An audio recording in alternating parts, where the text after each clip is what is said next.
Assalamualaikum warahmatullahi wabarakatuh. Alhamdulillahirabbil alamin.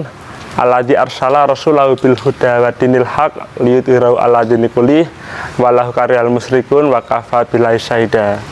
Asyhadu alla ilaha illallah wahdahu la syarikalah wa asyhadu anna Muhammadan abduhu wa rasuluh. Allahumma sholli wa sallim wa barik ala Muhammad wa ala alihi washabihi ajmain, amma ba'd. Sahabat yang dirahmati Allah Subhanahu wa taala, alhamdulillah, puji syukur senantiasa kita panjatkan kehadirat Allah Subhanahu wa taala. Alhamdulillah atas karunia-Nya, nikmat-Nya, kita semua kaum muslimin masih diperkenankan untuk berjumpa dengan bulan Ramadan, bulan yang senantiasa kita harapkan kehadirannya. Salam dan sholawat semoga selalu kita curahkan kepada junjungan kita Rasulullah Muhammad Sallallahu Alaihi Wasallam. Alhamdulillah atas petunjuk-petunjuk yang beliau tinggalkan kepada kita semua, kita tidak akan tersesat apabila senantiasa berpegang dengan Al-Quran dan Sunnah. Sahabat yang berbahagia, alhamdulillah kita telah memasuki fase-fase 10 hari terakhir bulan Ramadan, yang mana dalam fase tersebut biasanya Rasulullah Muhammad SAW mengencangkan ikat pinggangnya, dalam artian ibadahnya semakin diperkuat, semakin diperbanyak amal solehnya. Sahabat yang berbahagia, di antara kewajiban umat muslim yang diberikan rezeki berlebih di akhir bulan Ramadan adalah zakat. Zakat fitrah. Apa itu zakat fitrah? Zakat fitrah adalah zakat berupa bahan makanan pokok suatu daerah. Misalnya di daerah kita beras. Dalam sebuah hadis yang diriwayatkan oleh Bukhari dari Ibnu Umar radhiyallahu an, ia berkata, Rasulullah Shallallahu Alaihi Wasallam mewajibkan zakat 1 sok atau 3 liter atau 2,5 kilogram dari kurma atau 1 sok dari gandum atas setiap orang mukmin, baik itu orang merdeka atau budak, laki-laki atau perempuan, dewasa maupun anak-anak dari setiap orang Islam. Dan beliau menyuruh supaya dikeluarkan zakat tersebut sampai sebelum orang-orang berangkat sholat Idul Fitri. Sasaran zakat fitrah, Allah Subhanahu wa taala berfirman di dalam Quran surat At-Taubah ayat 60. A'udzubillahi minasyaitonirrajim. Bismillahirrahmanirrahim. Innamas shadaqatu lil fuqara'i wal masakini wal amilina 'alaiha wal mu'allafati qulubuhum warriqabi wal gharimina wa fi sabilillahi wa ibnis sabil faridatan minallah wallahu alimun hakim. Sahabat yang berbahagia, di dalam Al-Quran surat At-Taubah ayat 60 tersebut, Allah SWT berfirman yang artinya, sesungguhnya zakat-zakat itu hanyalah untuk orang-orang fakir, orang-orang miskin, pengurus-pengurus zakat, para mu'alaf yang dibujuk hatinya untuk memerdekakan budak, orang-orang yang berhutang untuk jalan Allah, dan untuk orang-orang yang sedang dalam perjalanan, sebagai suatu ketetapan yang diwajibkan Allah, dan Allah Maha mengetahui lagi Maha bijaksana. Quran surat At-Taubah ayat 60.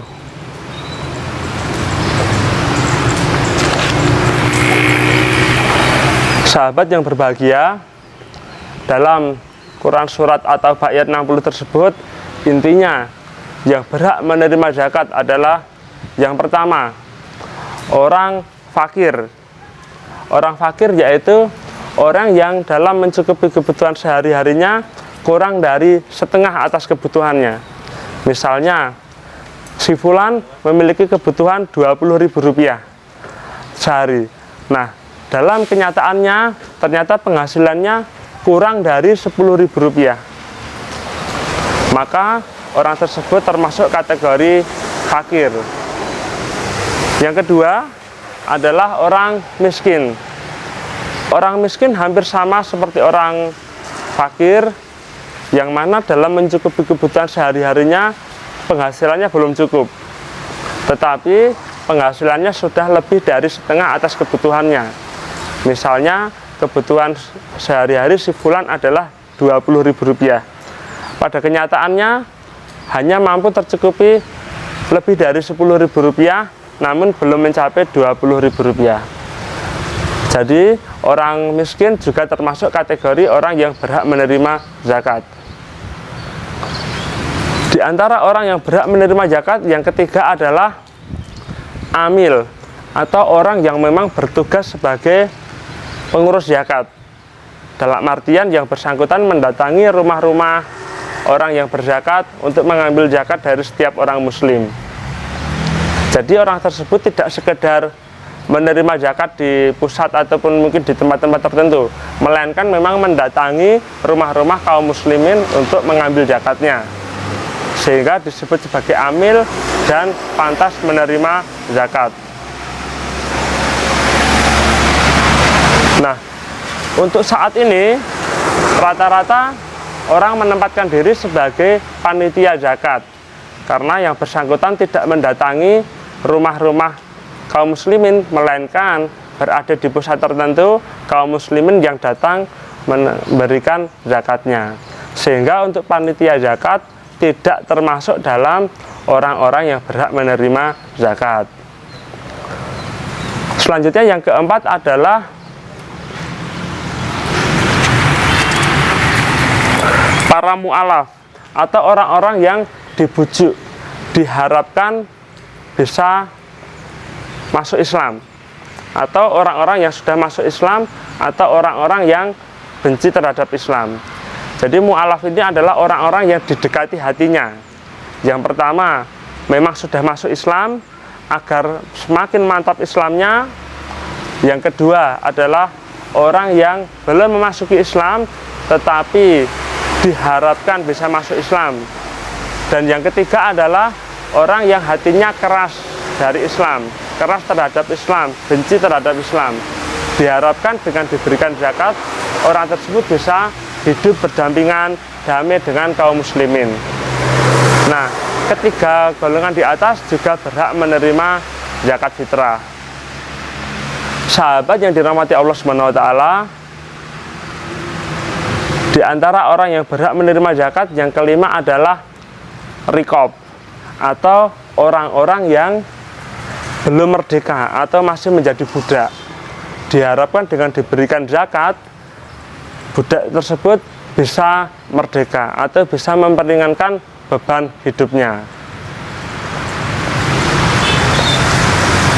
Selanjutnya yang keenam adalah gharim, atau orang-orang yang memiliki hutang. Diharapkan dengan diberikannya zakat, orang yang memiliki hutang bisa membayar hutangnya sampai lunas, ataupun juga meringankan beban hutangnya, sehingga bisa lebih ringan untuk kehidupannya. Kaum muslimin yang berbahagia, di antara orang-orang yang berhak menerima zakat yang ketujuh adalah untuk fisabilillah, atau untuk perjuangan di jalan Allah. Untuk perjuangan di jalan Allah ini banyak sekali contohnya. Misalnya untuk membangun masjid, untuk membangun rumah sakit, ataupun untuk membantu tetangga tertentu yang memang sangat membutuhkan. Jadi untuk segala perbuatan baik diniatkan untuk perjuangan di jalan Allah, bisa kita menggunakan dari zakat. Dan yang ke-8 adalah Ibnu Sabil, atau orang-orang yang sedang dalam perjalanan, orang-orang yang tidak berada di daerah mukimnya. Diharapkan dengan diberikannya zakat bisa mengurangi bebannya, atau bisa untuk mempermudah perjalanannya.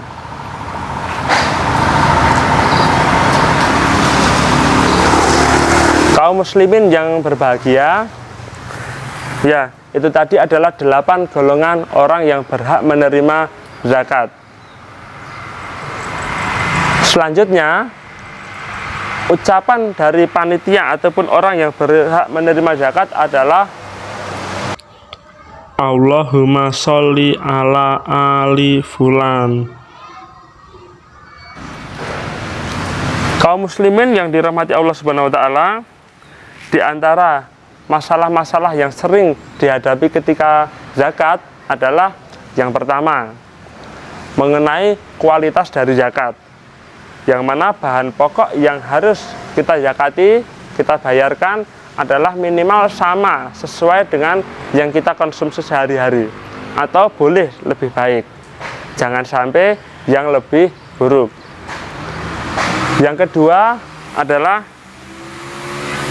tanggungan kita. Artinya apa? Orang yang dalam kehidupan sehari-harinya menjadi tanggungan kita, maka untuk zakat fitrahnya, untuk zakatnya juga menjadi tanggungan kita. Baik itu misalnya orang tua kita, anak-anak kita, atau mungkin dalam sebuah riwayat juga disebutkan anak yang masih dalam kandungan, maka itu juga menjadi kewajiban yang menanggung kehidupan sehari-harinya untuk memberikan zakat atau membayarkan zakat.